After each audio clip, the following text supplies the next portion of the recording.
व्याप्तं चराचरं तत्पदं दर्शितं येन तस्मै श्री गुरुवे नमः। मूकं करोति वाचालं पंगुमलंघयते गिरिं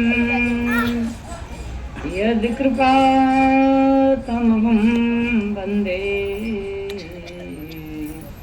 परमानन्दमाधवम्। गुरुर्ब्रह्मा गुरुर्विष्णु गुरुर्देवो महेश्वरः गुरुः साक्षात् परब्रह्म तस्मै श्री गुरुवे नमः। तस्मै श्री गुरुवे नमः। प्रेम से बोलिए श्री सद्गुरुदेव महाराज की, आनंद कंद भगवान की, आदि शक्ति जगजननी श्री माता जी की, श्यावर रामचंद्र की, कृष्ण कन्हैया लाल की, उमापति महादेव की, सच्चे दरबार की, सनातन धर्म की, मानव धर्म की। आत्महितैषी उपस्थित भगवत भक्तों एवं आदरणीय भक्तिमती प्यारी माताओं तथा बहनों, भगवान के हेतु की असीम कृपा से शिवरात्रि के शुभ अवसर में हम सबको ज्ञान गंगा में स्नान करने का सौभाग्य प्राप्त हो रहा है। सत्संग ही मानस में तुलसीदास ने लिखा है कि भक्ति का पहला सोपान ही सत्संग है। यदि आप भगवान की भक्ति कर रहे हैं या करना चाहते हैं तो सबसे पहले आपको कहाँ जाना होगा? संतों का सानिध्य प्राप्त करना होगा, सत्संग में जाना होगा। और सत्संग भी आपको गुरु कृपा से सुलभ नहीं होता है। जब भगवान की जीव पर दया होती है, कृपा होती है, कितने गांव में लोग होंगे, इतने नहीं होंगे, बहुत सारे लोग होंगे, पर जिस पर भगवान की कृपा होती है उसे ज्ञान गंगा में स्नान करने का सौभाग्य प्राप्त होता है। और जो है, जब तक सत्संग की प्राप्ति नहीं होगी तो बाहर का हम कितना भी आडंबर करेंगे पर हमें अपने लक्ष्य की प्राप्ति नहीं होगी। इसलिए तुलसीदास मानस में लिखते हैं कि तात स्वर्ग अपवर्ग सुख धरे तुलाय के अंग तुलय न ताहि सकल मिले जो सुख लो सत्संग। क्या कहा? स्वर्ग और अपवर्ग का जो सुख है तराजू के एक पलड़े पर रख दिया जाए और दूसरे पर क्षण मात्र का लव मात्र का सत्संग का सुख रख दिया जाए तो स्वर्ग और अपवर्ग का जो सुख है वो क्षण मात्र के सत्संग की बराबरी नहीं कर सकता है। क्योंकि सत्संग हमें सत्य से मिलाता है। सत्य क्या है? जिस सत्य ने हमें धारण किया है, जिस सत्य के सहारे हम जी रहे हैं, जो सत्य हमारे जीवन का सार है। दूध का सार आप क्या समझते हैं? मक्खन। दूध का सार क्या होता है? मक्खन होता है। ऐसे ही हमारे जीवन का सार क्या है? हमारे जीवन का सार क्या है? आप किस पर आधारित हैं? अनाज पर आधारित हैं, किसी टॉनिक पर आधारित हैं। आपके जीवन का आधार क्या है? आत्मा। आत्मा ही परमात्मा है। उस परमात्मा को हम कैसे जानेंगे? परमात्मा का दर्शन करना ही भगवान की भक्ति होती है। संसार में आने का उद्देश्य ईश्वर आराधना, ईश्वर बंदगी है। हम संसार में, हर इंसान संसार में लाभ चाहता है, हानि कोई नहीं चाहता है। यदि आप बिजनेस कर रहे हैं तो लाभ के लिए कर रहे हैं, यदि आप सर्विस कर रहे हैं तो भी आप लाभ के लिए ही करते हैं। किसान खेतीबाड़ी कर रहा है तो भी लाभ के लिए ही करता है। हर इंसान जीवन में लाभ चाहता है। तो हमारे जीवन का सबसे श्रेष्ठ लाभ क्या है? बोलो भाई, आपने अपने जीवन का लाभ क्या समझा है? आप मकान बनाते हैं कि हमें सुख मिलेगा, बहुत अच्छी कोठी होगी हमारे पास में तो हमें सुख मिलेगा। पढ़ाई करते हैं, विद्या अध्ययन करते हैं किस लिए? ताकि हमें लाभ होगा, सुख मिलेगा। जॉब करते हैं किस लिए? क्योंकि हमें सुख मिलेगा, लाभ मिलेगा। शादी करते हैं किसके लिए? सुख के लिए। परिवार किसके लिए होता है? सुख के लिए। सारी जिंदगी हम लाभ के लिए, सुख के लिए ही कर्म करते हैं। लेकिन क्या ये सब करने के बावजूद भी विदाई की बेला में हमें सुख मिलता है? जो आपने जीवन भर साज सजाए, जिसके लिए आपने जीवन भर अपने शरीर को कुर्बान किया, लास्ट में क्या विदाई की बेला में वो सुख तुम्हारे साथ जाएगा? क्या लास्ट में ये नाते रिश्ते कुटुंब कबीला जिसके लिए तुमने प्रयास किया तुम्हारे साथ जाएगा? कुछ भी तुम्हारे साथ नहीं जाएगा। कहते पड़े रहे सब रंगले बंगले, खाली वारा धरी रही, जोड़ जोड़ भर लिए खजाने फिर भी तृष्णा अड़ी रही। कोठी बिल्डिंग महल खजाने नाते रिश्ते, सारी जिंदगी इनसे साज सजाया, एकत्रित किया, नाते बनाए, रिश्ते बनाए, कुटुंब कबीला बनाया, मकान दुकान बनाया। किसके लिए? कि सुख मिलेगा।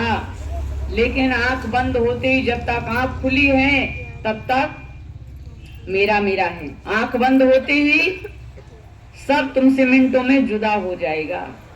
तो माताओं, बहनों, भाइयों, हमारे जीवन का सार परमात्मा को जानना है। ईश्वर से जीवे अविनाशी, सत्य चेतन घन आनंद राशि, अस प्रभु हृदय अछत अविकारी, सकल जीव जग दीन दुखारी,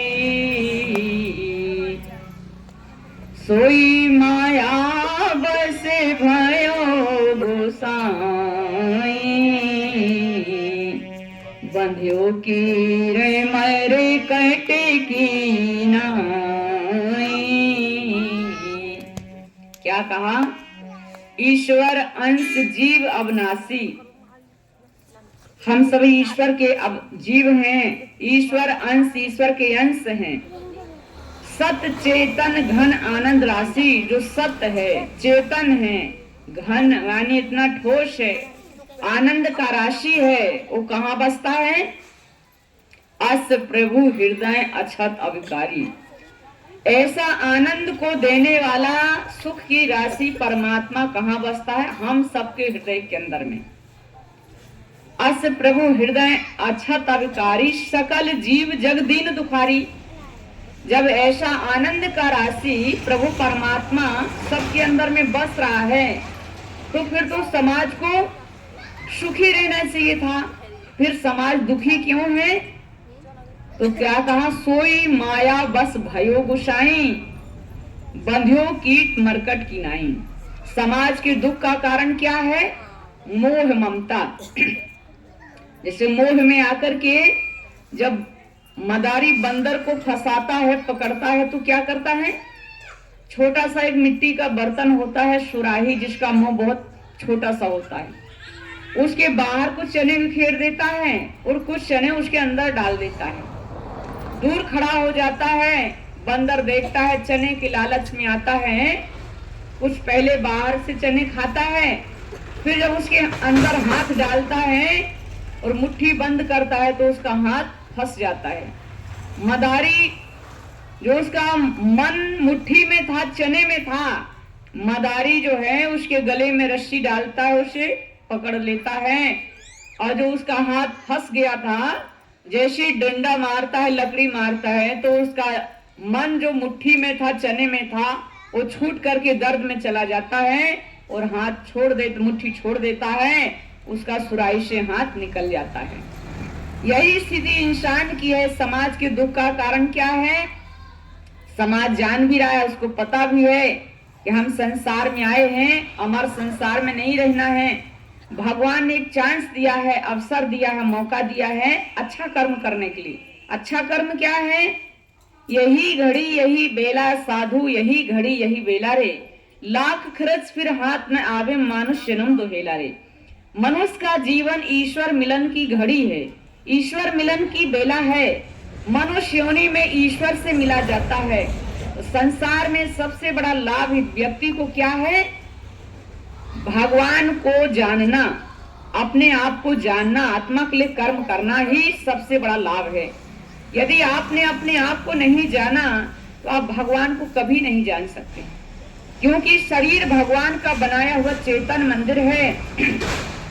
इसी के अंदर परमात्मा प्रविष्ट है। तन चलता फिरता मंदिर है, भगवान इसी के अंदर है। न मंदिर में हूं न मदीने में मिलूंगा, मैं तो बंदे तेरे सीने में मिलूंगा। भगवान हर शख्स के सीने में समाया है। अब आप कहते भगवान सबके अंदर समाया है, पर उसे आप जानेंगे कैसे? तो कितना आप व्रत पूजा, शिवरात्रि का कल आप लोगों ने, कुछ लोगों ने शिवरात्रि कल मनाई, कुछ लोग आज मना रहे हैं। व्रत भी किया, खूब फलाहार खाया। व्रत का मतलब होता है संकल्प करना। शिवरात्रि के दिन हम इतना भजन साधना करेंगे, इतना साधना करेंगे कि भोजन करना ही भूल जाएंगे, भोजन की सुध नहीं रहेगी। लेकिन हम तो इतना भोजन करते हैं, इतने आइटम खाते हैं जो व्रत में भी नहीं खाते हैं, कि चलो अच्छा है दाल रोटी सब्जी खा करके तो तंग आ गए, अच्छा है शिवरात्रि का बहाना मिलेगा और खूब जो है खाएंगे। अच्छा तो तुमने तो इसलिए शिवरात्रि मनाया, भगवान का भजन तो तुमने 2 मिनट नहीं किया। भगवान का भजन तो वही करेगा जिसको ज्ञान होगा। हमने ध्येय वस्तु को जाना नहीं तो ध्यान कैसे लगाओगे? इसलिए हमारे संतों ने कहा कि जीवन का सबसे बड़ा लाभ क्या है? अपने आप को जानना, भगवान को जानना हमारी जिंदगी का सबसे बड़ा लाभ है। और भगवान को भूल जाना जीवन में सबसे बड़ी हानि है, सबसे बड़ा घाटा है, सबसे बड़ा लॉस है। यदि आपने मनुष्य जीवन को प्राप्त करके अपने आप को नहीं जाना तो ये जीवन हमसे छीन लिया जाएगा। और जिस 84 से भगवान ने हमें निकाला था, आगे फिर 84 जाने की हम तैयारी कर रहे हैं।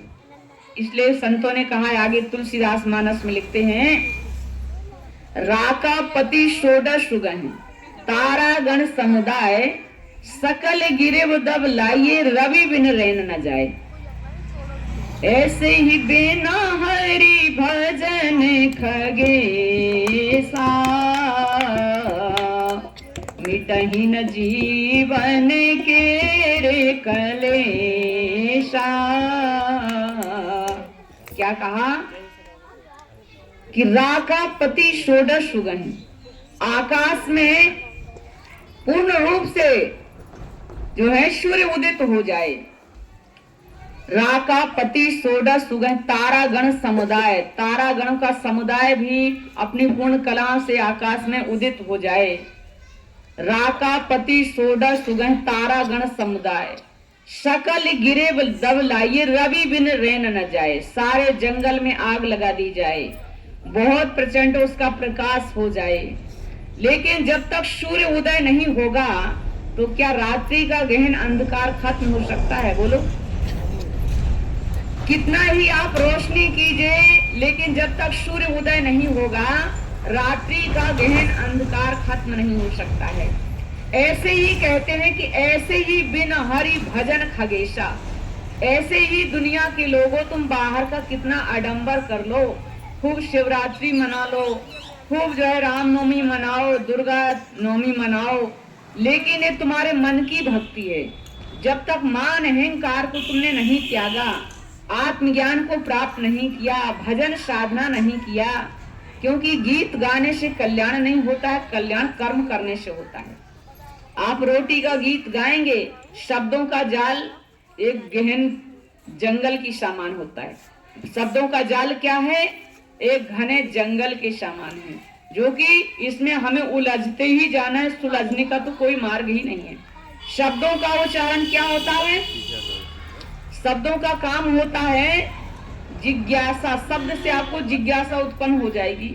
आप रोटी का गीत गाएंगे तो रोटी का गीत गाने से, पकवान की महिमा सुनने से, भगवान की महिमा सुनने से जैसे थोड़ा सा मन में बैराग होता है, मन में थोड़ा शांति मिलती है, अच्छा लगता है, मन को थोड़ा अच्छा लगता है। लेकिन जैसे ही यहाँ से आप उठ करके अपने अपने घरों में जाएंगे, फिर वही ढाक के 3 पात जैसे आप रहते थे वैसे ही रहेंगे। तो उसके लिए, स्थायी आनंद के लिए, जब तक उसको जानेंगे नहीं, कर्म नहीं करेंगे, रोटी का गीत गाते रहेंगे, रोटी खाएंगे नहीं, तो आपकी भूख दूर नहीं होगी। ऐसे ही बाहर की पूजा आराधना करते रहेंगे, आडंबर करते रहेंगे। भगवान की पूजा, शिव जी की पूजा हम क्यों करते हैं?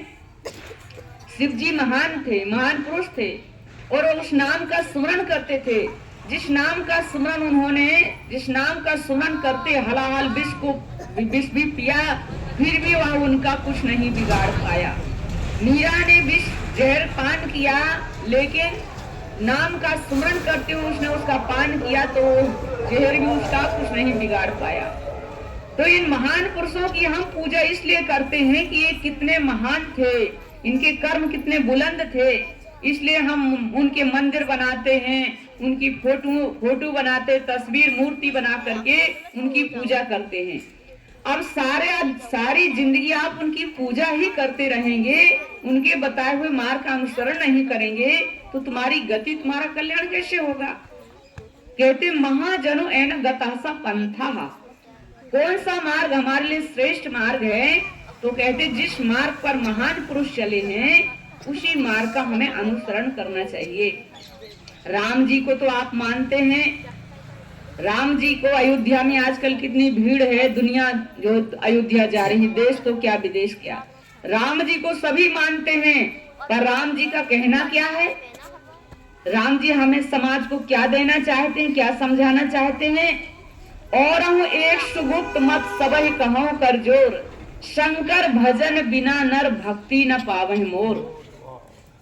अब वो कौन सा शंकर भजन है जिसके लिए भगवान राम कह रहे हैं अयोध्या वासियों से, हे अयोध्या वासियों, तुमसे गुप्त मत कहने जा रहा हूँ।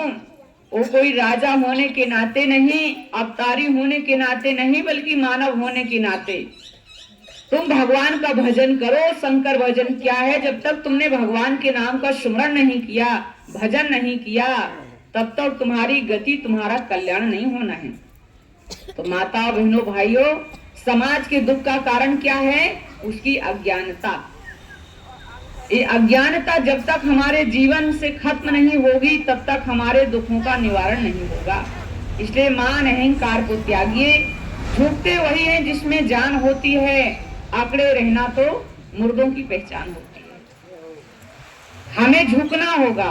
देखिए, जो झुकता है वही कुछ पाता है। दुनिया भाग रही है, दौड़ रही है, किसके लिए? दुनिया से। आप एक छत के ऊपर ऊंचाई पर चढ़ करके आप देखें तो आपको सारी दुनिया भागती हुई नजर आएगी। इनसे पूछा जाए, पुलिस वाला होता है मदारी की तरह चारों तरफ जो है सीटी बजा रहा है, डंडा हिला रहा है, यदि उससे पूछो कि भाई तुम 24 घंटे एक सर्किल पर खड़े होकर के मदारी की तरह क्यों नाच रहे हो, बंदर की तरह नाच रहे हो? देखा होगा आपने, शहर के सर्किल पर एक पुलिस वाला होता है, चारों तरफ घूमता है, डंडा भी दिखाता है, सीटी भी बजाता है। उससे पूछो कि भाई तुम यहाँ पर सर्किल पर खड़े होकर के 24 घंटे क्या करते हो? ये बंदर की तरह जो नाच रहे हो, किस लिए? वो भी यही कहेगा कि पेट ही सब कुछ करा रहा है। दुनिया किस लिए भाग रही है? यही कहेगी, पेट के लिए। तो सारी दुनिया कहाँ भाग रही है? उधर पूर्तियों के लिए, पेट के लिए। तुम्हारा पेट है कि इंडिया गेट है? सारी जिंदगी पेट के लिए भागोगे? तुम्हारा पेट है कि इंडिया गेट? सारा जीवन तुमने पेट के लिए ही भागना है। अरे भागा, देखो रावण भी भागा और विभीषण भी भागा। रावण भागा तो माया की ओर भागा, उसको माया में तृप्ति नहीं हुई। सोने की लंका थी जो शंकर जी से छीन ली थी, उसके पास लंका नहीं थी।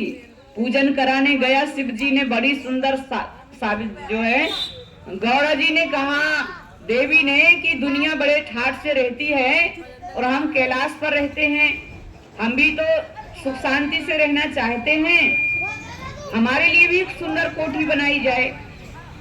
शिव जी ने कहा हमारे नसीब में कोठी नहीं है देवी, हमारे नसीब में तो एक कैलाश है, यहीं पर धुनी रमाएंगे, यहीं पर भजन करेंगे, यहीं पर आनंद से रहेंगे। देवी ने कहा ऐसा कुछ नहीं है, कर्म करो, तुम कर्महीन बने हो, तुम कोठी नहीं बनाना चाहते हो और तुम सोचते हो कि कौन इतनी लंबी चौड़ी प्लानिंग करेगा, इसलिए जो है हमें यहाँ पर ठंडे में, यहाँ बर्फ में रखते हो, यहाँ पर हिमालय में इस बर्फ इस पर्वत पर। भगवान ने कहा ऐसा नहीं है देवी, बोली ऐसा ही है, कर्म करना सीखो, कर्म करो, तुम कर्म नहीं करते हो, आप कर्म करो। भगवान ने कहा ठीक है, तुम जिद कर रही हो तो हम कर्म करते हैं, हमारा तो मिनटों का काम है, हमें क्या करना है, हमें तो आज्ञा करनी है, मिनटों में कोठी बन जाएगी। देवी ने कहा फिर बनाओ मिनटों में कोठी, उन्हें विश्वकर्मा को आज्ञा दिया, मिनटों में कोठी बन गई। अब जो है मुहूर्त के लिए बुलाया गया, किसे, जो है वो रावण को बुलाया गया। भाई सबसे श्रेष्ठ ब्राह्मण कौन है जिसे मुहूर्त के लिए बुलाया जाए, ब्राह्मण देवता है मुहूर्त करने के लिए।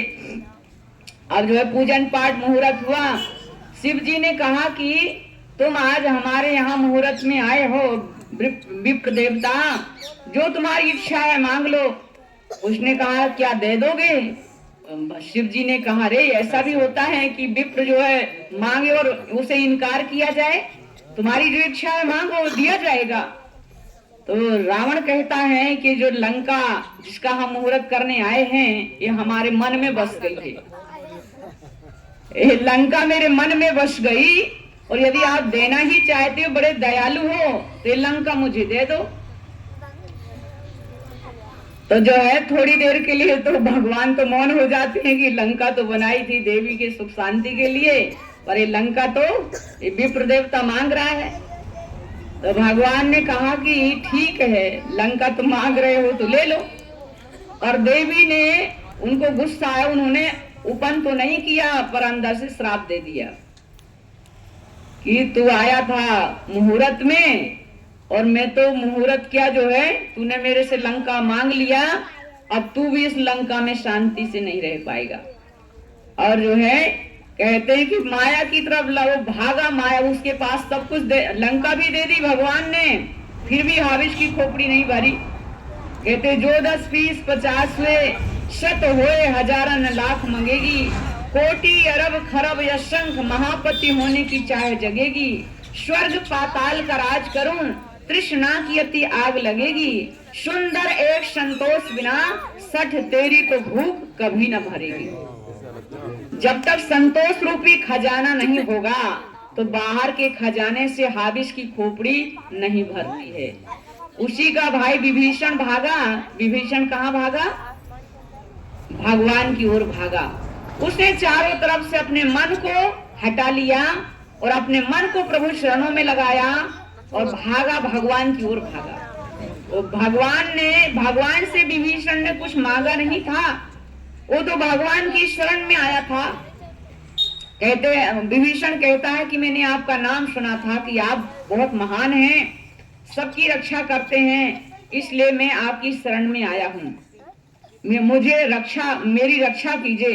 तो भगवान से विभीषण ने कुछ नहीं मांगा था, पर बिन मांगे, कहते बिन मांगे मिलती हैं यहाँ मन की मुरादें, दिल साफ हो जिसका वाकई यहाँ शहादें, मिलता है सच्चा न्याय ओ दरबार यही है, और दुनिया की सबसे बड़ी सरकार यही है। यदि तुम्हें कुछ मिलेगा तो भगवान के दर पर ही मिलेगा, दुनिया से तुम्हें कुछ नहीं मिलना है। थोड़ी देर तुम्हारा मनोरंजन हो जाएगा, क्योंकि दुनिया क्या दे सकती है, दुनिया तो खुद भिखारी है।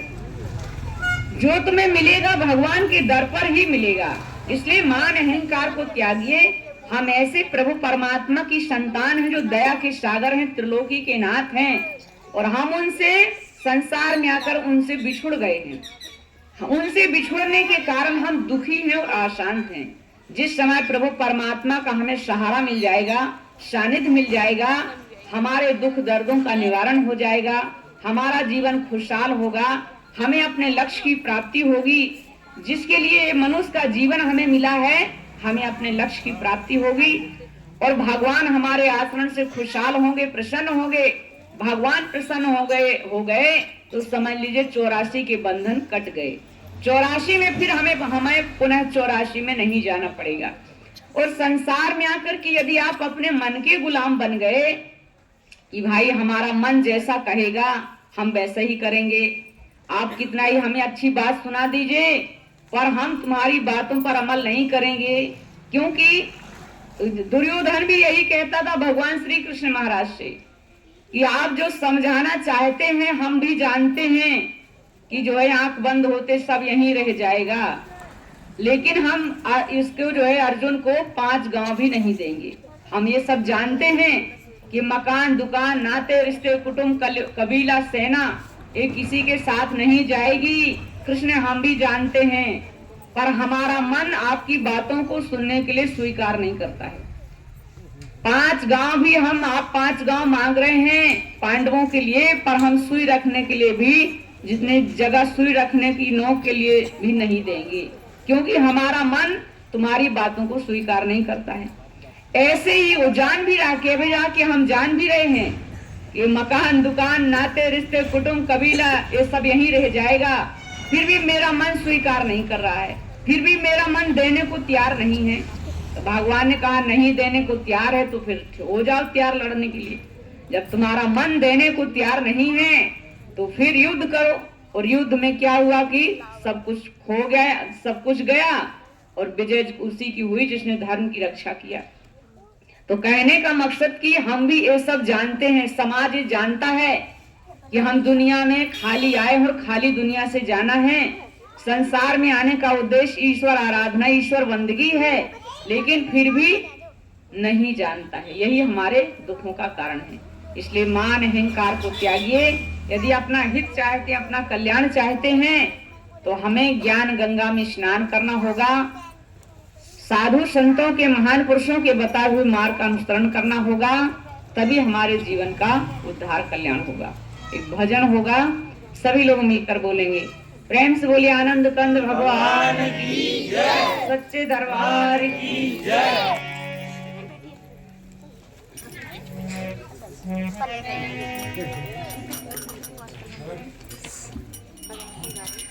प्रेम से बोलिए आनंद कंद भगवान की जय, आदि शक्ति जगतजननी श्री माता जी की जय, सच्चे दरबार की जय।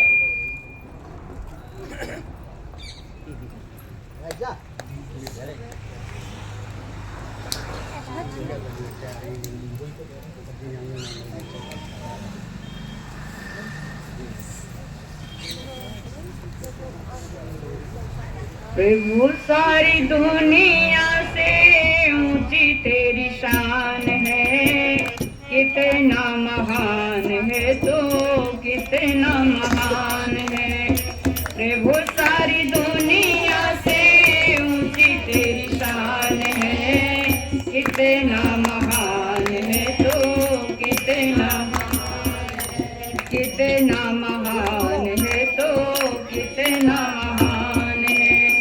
यहाँ वहाँ कोने कोने तू ही मशहूर है, यहाँ वहाँ कोने कोने तू ही मशहूर है।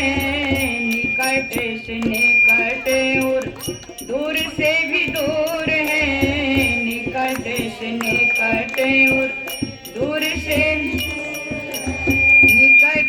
निकट और दूर से भी दूर है, निकट से निकट और दूर से भी दूर है।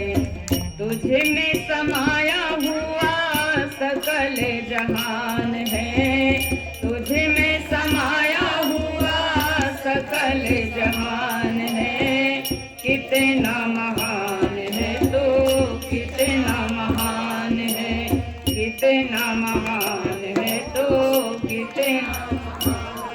प्रभु सारी दुनिया से ऊंची तेरी शान है, प्रभु सारी दुनिया से ऊंची तेरी शान है।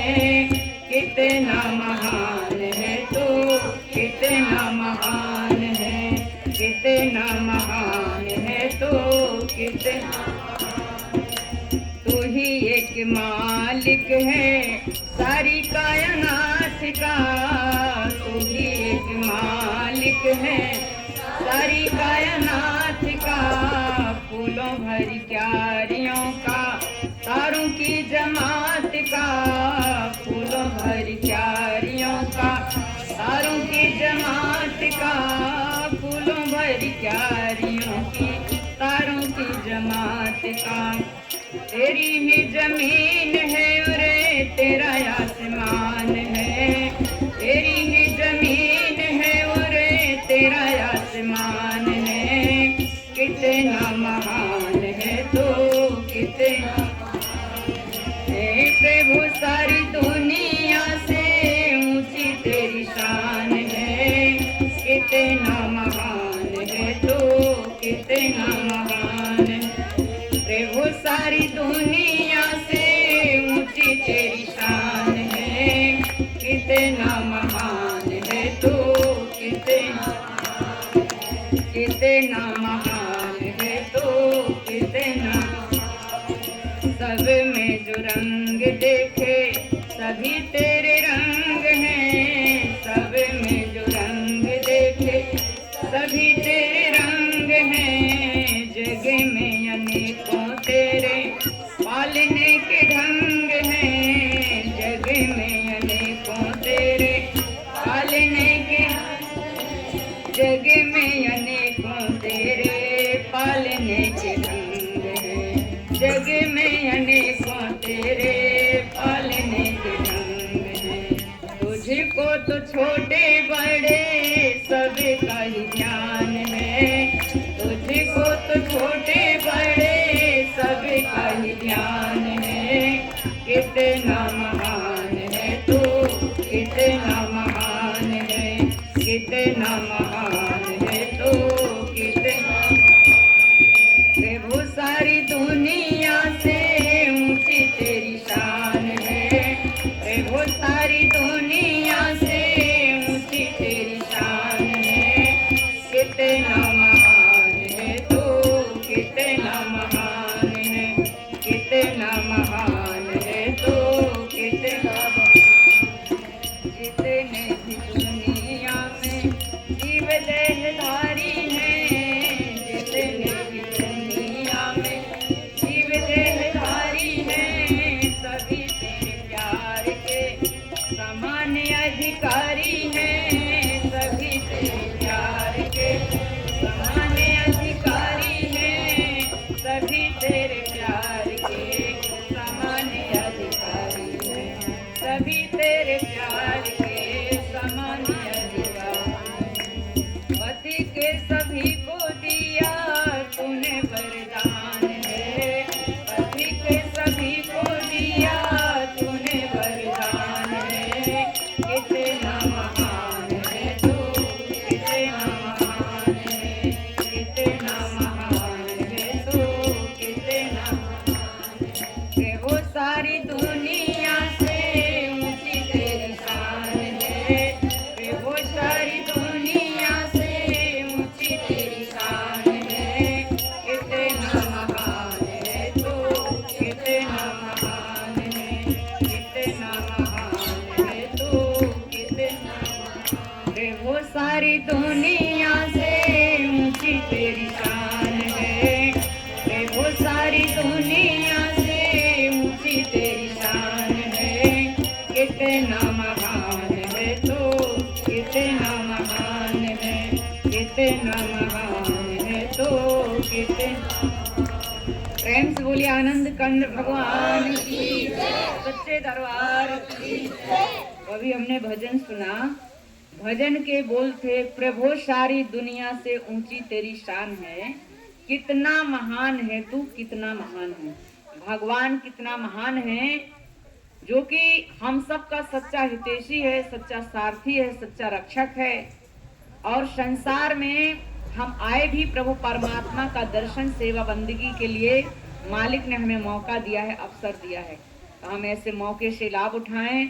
जिन्होंने आत्मज्ञान को जाना है, खूब भजन साधना सेवा सत्संग दर्शन वर्शन से इस देव दुर्लभ मनुष्य जीवन को सफल सार्थक करें। जिनका जीवन अज्ञानता में अंधकार में बीत रहा है, जो निगुरे होकर के कहते निगुरे नहीं रहना भाई, निगुरे की खोटी कमाई। जैसे कोई गलत काम करके आता है तो आप लोग बोलते हैं कि इसकी कमाई कैसी है, खोटी है, इसका खाना नहीं खाएंगे। जैसे कृष्ण जी कहते हैं जब दुर्योधन ने 56 प्रकार के व्यंजन तैयार किए, धृतराष्ट्र ने तो भगवान ने उन व्यंजनों को त्याग दिया। धृतराष्ट्र जी कहते हैं भोजन का समय हो गया, फिर कहाँ भोजन करोगे? भगवान ने कहा विदुर चाचा के यहाँ भोजन करेंगे। और हंसने लगे, विदुर चाचा के खाने के लाले पड़ रहे हैं, जंगल में बेचारे, उनके लिए खाना नहीं है, तुम्हें कहाँ से खिलाएंगे, तुम्हारी आप भगत कहाँ से करेंगे वो। तो भगवान कहते हैं विदुर चाचा के यहाँ कुछ नहीं है, तो उसकी आंखों में प्रेम के आंसू तो हैं। दुर्योधन के मेवा त्यागे शाग विदुर घर खाई, सबसे ऊंची प्रेम सगाई। भगवान प्रेम के भूखे होते हैं। 56 प्रकार के व्यंजन भगवान कहते हैं ये व्यंजन अच्छे नहीं है, खोटी कमाई है। इसलिए तुम्हारी तरह हमारी भी बुद्धि हो जाएगी। तुम्हारा जैसा खाया अन्न वैसा होगा मन। इसलिए इंसान जो निगुरा होता है उसके हाथ का भोजन करने से डरता है कि तुम्हारी बुद्धि तो है ही है विचलित, धर्म से विमुख हो, भगवान कहीं हमारी बुद्धि ने तुम्हारी तरह कर दे। तो इसलिए वो निगुरे से डरता है कि भगवान बचाए में निगुरे के घर भोजन न करना पड़े। तो जो है निगुरा किसे कहते हैं? निगुरा जिसने अपने आप को नहीं जाना, जिसको भगवान का ज्ञान नहीं है, भगवान को अपने अंदर प्रकट कैसे किया जाता है। शरीर भगवान का मंदिर है, इसके अंदर प्रभु परमात्मा प्रविष्ट है, उसको कौन से नाम से प्रकट किया जाता है? देवी सती अभी आप सुन रहे सहस्त्र नाम का जाप करती थी, पर अंदर भगवान को प्रकट नहीं कर पाई। अंदर बाहर हरि का वासा ये गुरु ज्ञान बताए। अंदर में भी भगवान है जिसके कारण हम चेतन हैं, और बाहर भी भगवान। जब जब धर्म की हानि होती है तो धर्म की स्थापना करने के लिए इस भूमि पर अवतरित होते हैं। उनको कैसे जानेंगे? जब झुकेंगे।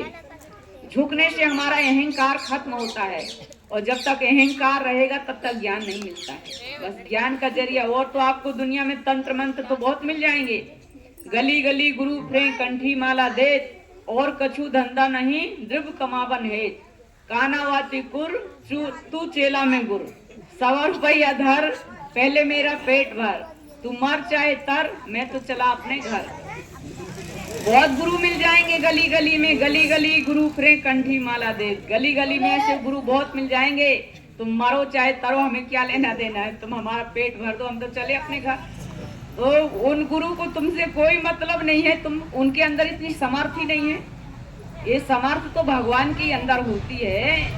जो चेतन को जड़ करही जड़ही करह चेतन, अस समरथ रघुनाथ कहीं भजई जीवते धन। ये समर्थ केवल भगवान के अंदर होती है। बड़े बड़े पापियों को भगवान ही तारते हैं। आम व्यक्ति तुम्हें कथा सुना देगा, तंत्र मंत्र दे देगा, पर वो तुम्हारा कल्याण नहीं कर सकता है। कल्याण तो केवल भगवान करते हैं। इसलिए मान अहंकार को त्यागिए। यदि अपना हित चाहते हैं, कल्याण चाहते हैं, तो झुकने की आदत झुको। जो तुम्हें मिलेगा झुक करके मिलेगा, ऐंठ के कुछ नहीं मिलने वाला है। इसलिए मान अहंकार को त्यागें, आत्मज्ञान को जाने। जीवन खुशहाल करना चाहते हैं, अधोगति से मुक्ति चाहते हैं, 84 से मुक्ति चाहते हैं, तो आपको झुकना पड़ेगा, आत्मज्ञान को प्राप्त करना पड़ेगा। महाजनो एन गता सा पंथा, जिस मार्ग पर महान पुरुष चले उस मार्ग का में अनुसरण करना पड़ेगा।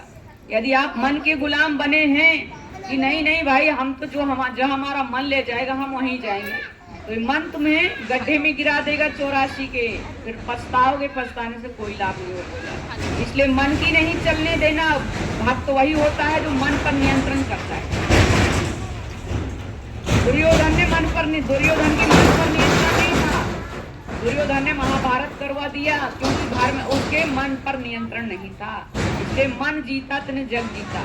मन के हारे हार है, मन के जीते जीत, और मन ही मिलाए राम से मन ही कराए फजीत।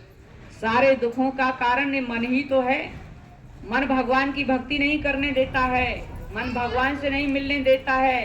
मन क्या कहता है? नौटंकी ड्रामा में मन बहुत लगता है, और प्रभु चरणों में हमारा मन नहीं लगता है। ये मन हमें भक्ति से विचलित करता है। इसलिए जो ज्ञानी होता है उनका मन उनके काबू में होता है, उनका मन पर नियंत्रण होता है, वही भक्त होता है। अगर तुम्हारा मन पर ही नियंत्रण नहीं है, जहां तुम्हारा मन कह रहा वहां भागे जा रहे हो।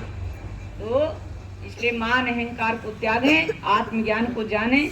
यदि अपना हित कल्याण चाहते हो तो बाहर का कितना ही आडंबर कर लीजिए, इससे गति कल्याण नहीं होता है। आत्मज्ञान को जाने, आत्मज्ञान ही श्रेष्ठ ज्ञान होता है। आत्मज्ञान से आत्मदर्शन होता है, हृदय के अंदर परमात्मा का निराकार भगवान का दर्शन होता है, और साकार महान पुरुषों का दर्शन भी निराकार और साकार का दोनों का दर्शन साकार के द्वारा ही होगा। साकार का जब आपको ज्ञान होगा, तत्वदर्शी के सानिध्य में जाओगे तो आपको निराकार और साकार का दोनों का ज्ञान होगा, आपका जीवन धन हो जाएगा। और वही कमाई विदाई की बेला में आपके साथ जाएगी। उसे कोई चोर लुटेरा नहीं लूट सकता है, बंटवारा नहीं हो सकता है, इनकम टैक्स वाले छापा नहीं मार सकते हैं। वही तुम्हारी पूंजी है, वही तुम्हारी कमाई है, जो तुमसे कोई छीन नहीं सकता है। और जो कमाई तुमने जीवन भर एकत्रित किया, मकान बनाया, दुकान, सारी जिंदगी यही करते रहे, ये लेकिन आंख बंद होगी। ये तुमने मकान बनाई, दुकान बनाया, बेटा, परिवार, नाते रिश्ते, जब तक आंख खुली है तब तक मेरा मेरा मैं कौन कहता है? बकरा में चिल्लाता रहता है। मैना ने मैना कहा तो ग्राहक लागे 20, और बकरे ने मैं कहा तो तुरंत कटाया शीश। फक्र बकरे ने किया मेरे सिवा कोई नहीं, मैं ही मैं हूँ इस जहां में, दूसरा कोई नहीं। आन कर छुरी फेर दी उस गरुड़ के असवार ने, कुछ लुट गया, कुछ बिक गया, कुछ बिक गया बाजार में। आन कर नाबाब उसको ले गया तांते बनाने के लिए, जब वह तांते जर्ब के सोटे पर घर्राने लगी, तो मैं के बदले फिर आवाज उससे तू ही तू की आने लगी। इसलिए मैं कहना छोड़ दो। मैं कहना अच्छा नहीं है, तुम्हारा कुछ भी नहीं है। जब तुम दुनिया में आए थे तुम्हारे पास क्या था? बदन पर वस्त्र भी नहीं था। और जब से होश संभाला है तब से सामान इकट्ठा करने में लगे हो। मेला है 4 दिन का, एक रोज सबको जाना, सामान 100 बरस का, पल का नहीं ठिकाना। पल का तो ठिकाना नहीं है, बरसों का सामान बटोर रहे हो। इसलिए अच्छी बात को कल पर मत टालिए। कल कल करते है पगले, शायद है वो कल ना मिले, सोच ले तू। हम अच्छी बात को कल पर टालते हैं, ये हमारी नादानी है। रावण अच्छी बात को कल पर टाल देता था, बुरी बात को ग्रहण करता था। खारे समुद्र को मीठा बनाने की प्लानिंग कर रहा था, पर कल पर टाल दिया। स्वर्ग में सीढ़ी लगाने की प्लानिंग बना रहा था, पर कल पर टाल दिया। यदि स्वर्ग में सीढ़ी लगा दी होती तो आपको भक्ति भी नहीं करना पड़ता, सीधे स्वर्ग चले जाते। लेकिन वो प्लानिंग उसकी अधूरी रह गई। और माता जानकी का अपहरण जब उसने सुना शूर्पणखा के द्वारा, उसे कल पर नहीं टाला, फौरन पहुंच गया, जानकी जी का अपहरण कर लिया, जिसका नतीजा क्या हुआ कि अपना सब कुछ खो दिया। तो अच्छी बातों को कल पर टालता है, वो समझ लीजिए रावण की वृत्ति उस पर सवार है। सज्जन वही होते हैं, समझदार वही होते हैं जो अच्छी बात को ग्रहण करते हैं और बुरी बात को त्याग देते हैं। इसलिए आप लोगों को बहुत बहुत धन्यवाद। शांति का परिचय दिया। सर्वे भवन्तु सुखिनः, सर्वे सन्तु निरामया। संतों की समाज के लिए भगवान से ही प्रार्थना होती है। भगवान सभी सुखी हों, सभी निरोगी हों, सबका ग्रस्त जीवन पवित्र, पावन और महान हो, सबको भगवान के चरणों की सच्ची भक्ति प्राप्त हो। ऐसी भावना संतों की समाज के लिए होती है। संत आपको समझा सकते हैं। देखिए, आप इतने छोटी छोटी उम्र की 22 लोगों को देख रहे हैं, ये आप इतने बूढ़े बुजुर्गों को समझा रहे हैं, फिर भी आपको बैराग नहीं होता है। आपके बाल सफेद हो गए हैं, आंखों में दिखाई नहीं दे रहा है। और ये छोटी देखो, इनने भी कुछ जीवन में जाना होगा, इनने जीवन में कुछ पाया है, तभी तो कुछ खोया है। कुछ पाने के लिए कुछ खोना होता है।